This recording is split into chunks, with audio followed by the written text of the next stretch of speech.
What up, YouTube? 502 King Power here, coming to y'all with another video. So this video has been highly requested. I've taken some time to write down some points here, and hopefully you get something from this you can implement into your life and help somebody who may have been seeking this message. Without further ado, the subject of this video is getting rid of soul ties. Now, for those of you who do not know what the term soul ties means, I had previously did a video about soul ties and how you catch them, the effects of soul ties. And basically, this is when you have sex with someone or multiple people and you are tied to that person in a very spiritual way. You may start to experience emotions that person portrays, personality traits that you've seen in that person. You may start to see in yourself. It's a very real thing. For those of you who have not been through it, great, awesome. Just take some notes so you can avoid it. For those of you who have been through it, you completely understand what it is that I'm talking about here. And I'm pretty sure if you're watching this video, you're trying to find a way to get rid of that soul tie, get away from that relationship, start to feel like the person that you were born to be, start to live the life that you know that God put you here to live. So I put down five different points here. So number one thing to do when you're trying to get rid of a soul tie is to recognize what it is. And you know, you may recognize this by getting a heavy feeling when you have sex with someone. After you have sex with that person, you have a heavy feeling in your spirit. You may feel depression. You may have different mood swings. Different personality traits that you notice are not personality traits that you typically carry. So, you know, if you go and you have sex with someone, and this is assuming that this is all premarital, because if you're having sex with someone and you're married to them, it'll be a bit different. You know what I'm saying? It's a different kind of tie there. We're talking about premarital sex, when you're going out having sex with different people before marriage, or even one person before marriage. You run the risk of creating these soul ties. Number two is to repent. And it's very important that you forgive yourself for, you know, making a mistake. I know that, you know, not every man or woman is going out here and just wanting to just have sex with someone and treat them like garbage and moving on to the next. A lot of people enter relationships and they really wholeheartedly want these relationships to go successful. I know in a lot of cases, women get involved with men who they feel like are good men, and they lay down with these men and plan on starting a family with this man, but come to find out he's complete trash.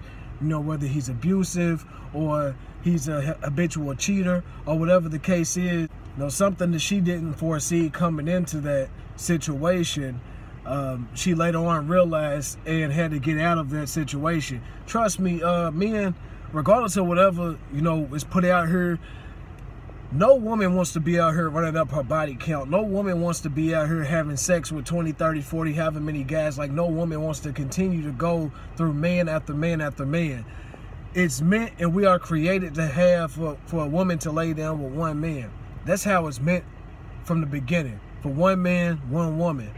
But in the civilization that we live in now, and how things are viewed in this worldly perspective, you got a lot of people thinking that it's cool to jump around from spouse to spouse, and it's a lot of men that are going out creating these harmful soul ties in these women by doing exactly that. If you know that you're not going to treat her like you would want to be treated, leave her alone. It's the best advice I can give to young dudes.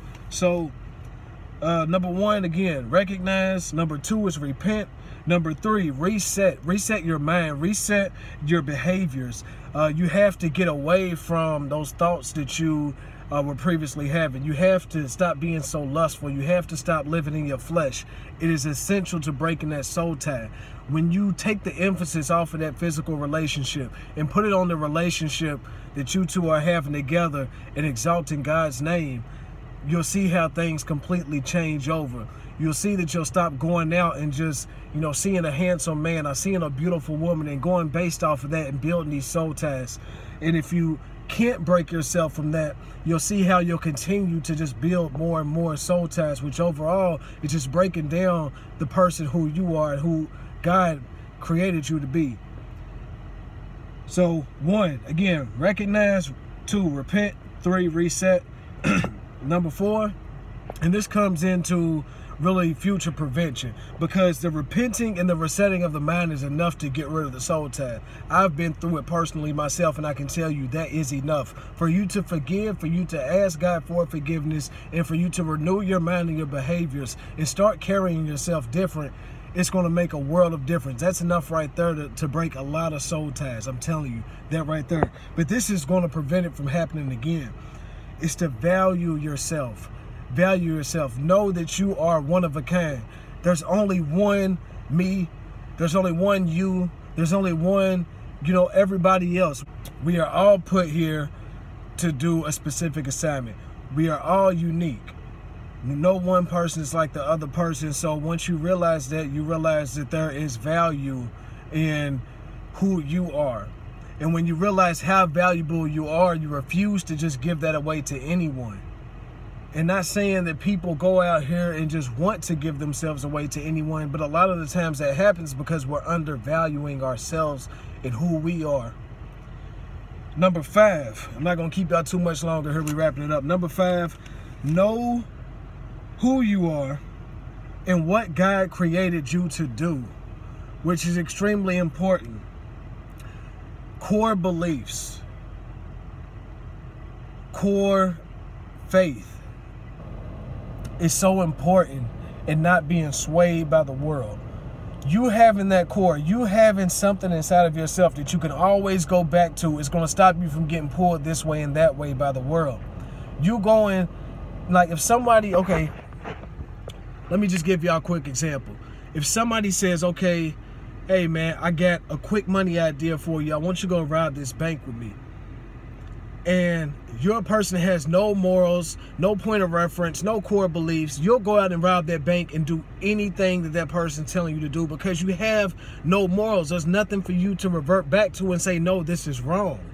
But if you're a person who follows the scripture, who follows the word, if you're just a person who has moral standards, you know that stealing, robbing is not something that you need to be doing, something that's not going to be good for you. I was just having a conversation the other day about karma. And a lot of people don't believe in karma. A lot of people don't believe that, that the things that they do will come back on them. But a lot of the pain and a lot of the suffering that we go through in life is strictly because we inflicted that pain on someone else. You may have played with somebody else's heart, then you got your heart played with. That's what we see a lot of times in these situations. And these soul ties are very, very real. Very real. It's okay, I understand you might want to be a player. It might be cool for you in your mind to think that you can go out and get a bunch of women, have sex with all these women, and nothing will come from it. You may think that it's okay because you're young and beautiful that you can be a promiscuous woman. But I'm telling you, everything that you do comes with consequences. Everything that you do comes with consequences. You can't run out here and rob people and think that you won't get robbed. You can't live by the gun and think that you won't die by the gun. You can't do things to put yourself in certain situations and think that you won't have things to pay for later on down the road. You're going to have to answer to everything that you do. So with that being said, man, just be careful with your body. If you've already done something, if you've already created a soul tie, man, take the time, first off, recognize it. Repent on that. Repent. Talk to God. Pray. Pray, ask for his forgiveness. I guarantee you that he will give you that forgiveness. He will grant you that forgiveness, and he will move with grace throughout your life. But you have to value who you are as a person, and you have to make sure that you're making the right decisions for yourself. I hope I haven't gone on too long here. I got a little bit long-winded, but I wanted to get all my points out. If you like this video, make sure you like down below and leave some comments, man. Let me know what y'all think. If it's any points that I missed on, anything you think I should have included, put that down below as well. Make sure y'all tune in for future videos. Subscribe. 502 King Power. I love y'all, man. I'm out.